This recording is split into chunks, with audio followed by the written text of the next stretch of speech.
Que feriez-vous si votre fils de 4 ans se mettait à crier au milieu de la nuit, en disant qu'il est coincé dans une fusée en feu, en implorant de l'aide et en pleurant comme s'il était vraiment en train de mourir?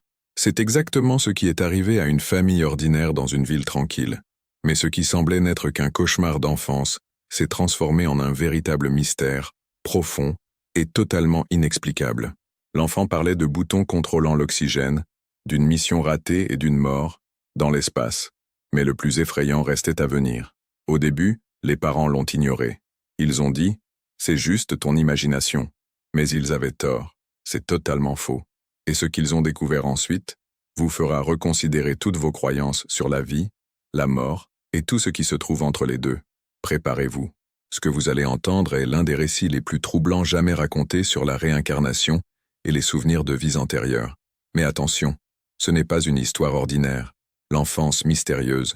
Durant ses premières années, le comportement du garçon commença à intriguer même sa propre famille. Au lieu de jouer aux voitures ou de regarder des dessins animés comme tous les autres enfants, il passait des heures à dessiner ce qu'il appelait des modules de contrôle, des engins de débarquement et des moteurs à propulsion liquide. Un jour, alors qu'il jouait sur le sol du salon, il a pointé le plafond et a dit à voix basse « Ferme ». C'était le panneau zéro gravité. Si on l'éteignait, tout flottait. Personne n'en avait jamais parlé autour de lui. Pas d'émission pour enfants, pas de jouets, pas de livres. Et il n'avait que 4 ans. Il s'est ensuite mis à décrire avec des détails saisissants l'intérieur d'un vaisseau spatial. La sensation d'être repoussé dans son siège, le bruit assourdissant, du décollage et une lumière rouge intouchable. Il a déclaré que si quelqu'un appuyait sur ce bouton par erreur, le vaisseau serait perdu dans l'espace. Mais ce qui effrayait le plus ses parents était la façon dont il réagissait au bruit fort. Chaque fois qu'il entendait le tonnerre, une voiture rugir dans la rue, ou même un ballon qui éclatait, il se recroquevillait dans un coin et criait « Ça commence! La fusée va exploser à nouveau !» La nuit, il dormait avec les lumières allumées.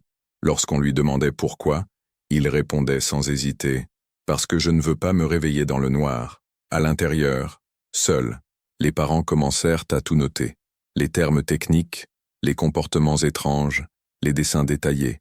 À chaque nouvelle information, une question grandissait en eux comme une ombre. D'où sortait-il tout cela? Et la réponse semblait plus lointaine et plus effrayante, à chaque jour qui passait. Le cauchemar récurrent.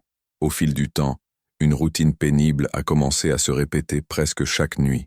Vers 3 heures du matin, l'enfant se réveillait paniqué, couvert de sueur, hurlant des mots que ses parents ne comprenaient même pas entièrement. « Houston, j'ai besoin d'aide. Nous avons perdu la pression. Je n'ai pas pu atteindre le bouton rouge. » C'était toujours le même cauchemar, toujours le même scénario. Il disait être coincé dans une capsule métallique, avec une combinaison si lourde qu'il pouvait à peine bouger. À l'intérieur, tout tremblait, tout bourdonnait. Il sentait son oxygène s'épuiser et la mort approcher. Parfois, il se réveillait en se tenant la gorge, comme s'il suffoquait. D'autres fois, il pointait le plafond de sa chambre et disait d'une voix étranglée « C'était la trappe.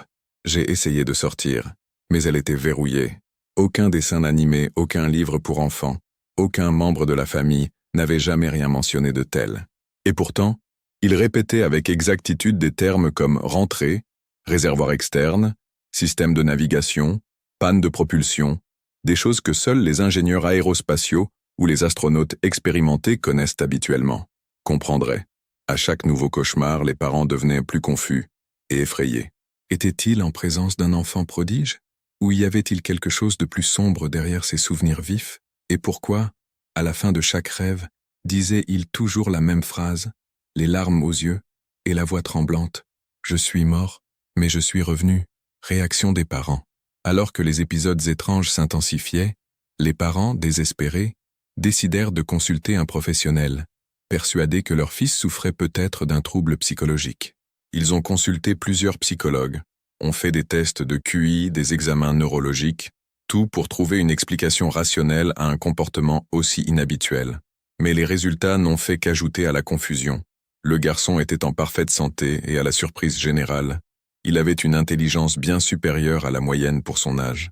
Plus troublant encore était son autorité sur les technologies spatiales.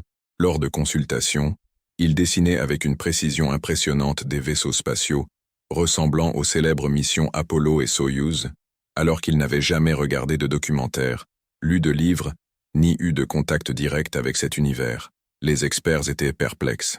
Comment un si jeune enfant pouvait-il connaître des détails techniques complexes, tels que les systèmes de propulsion, les modules d'amarrage et les risques de rentrée atmosphérique? Les parents ont commencé à douter de la science conventionnelle et à se demander, avait-il vraiment été là? Ces souvenirs étaient-ils plus qu'un simple rêve ou une simple imagination? Mais malgré tous leurs efforts pour trouver des réponses, ils n'ont trouvé que davantage de questions et la peur grandissante, que la vérité soit encore plus terrifiante qu'ils ne l'imaginaient. La révélation choquante. Tout a changé un après-midi ordinaire, lorsque le garçon, sans prévenir, a prononcé une phrase qui a glacé le cœur de ses parents.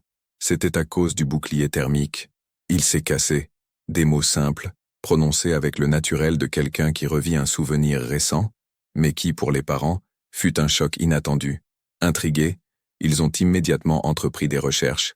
Ils ont fouillé des archives, des documentaires et des rapports d'accidents spatiaux susceptibles d'expliquer ces mots. Et puis ils l'ont trouvé.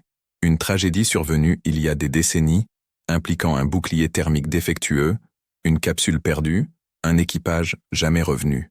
Maison. Les détails étaient étrangement similaires à ce que le garçon avait décrit. La défaillance du système de protection, la panique silencieuse à l'intérieur de la capsule, la tentative désespérée d'appuyer sur un bouton d'urgence, tout était exactement comme il l'avait décrit. Dénombré. Les parents restèrent silencieux, se regardant, incapables de trouver des explications logiques. Ces souvenirs pourraient-ils être des fragments d'une vie passée, ou simplement une étrange coïncidence? Ils ne l'ont jamais dit à voix haute, mais la question n'arrêtait pas de résonner dans leur esprit, et maintenant dans le vôtre aussi. Comment un si jeune enfant pouvait-il en savoir autant sur un accident spatial aussi spécifique? Est-il possible pour l'esprit humain de survivre même dans le vide absolu de l'espace? Cet enfant pourrait-il apporter d'une manière ou d'une autre un message venu d'au-delà? Un rappel de quelque chose qui ne devrait jamais être oublié? Le silence envahit la pièce, et la seule chose qui reste est une question qui vous vient directement à l'esprit. Et vous, croyez-vous qu'il soit possible de mourir dans l'espace et de revenir sur Terre enfant? Si cette histoire vous a touché, laissez un commentaire en nous disant ce que vous en avez pensé. Croyez-vous à cette réincarnation spatiale? N'oubliez pas d'aimer la vidéo et de la partager avec ceux qui aiment les mystères et les histoires incroyables. Et si vous n'êtes pas encore abonné, profitez pour vous abonner à la chaîne et activer la cloche pour ne rien rater d'une nouvelle choquante comme celle-ci.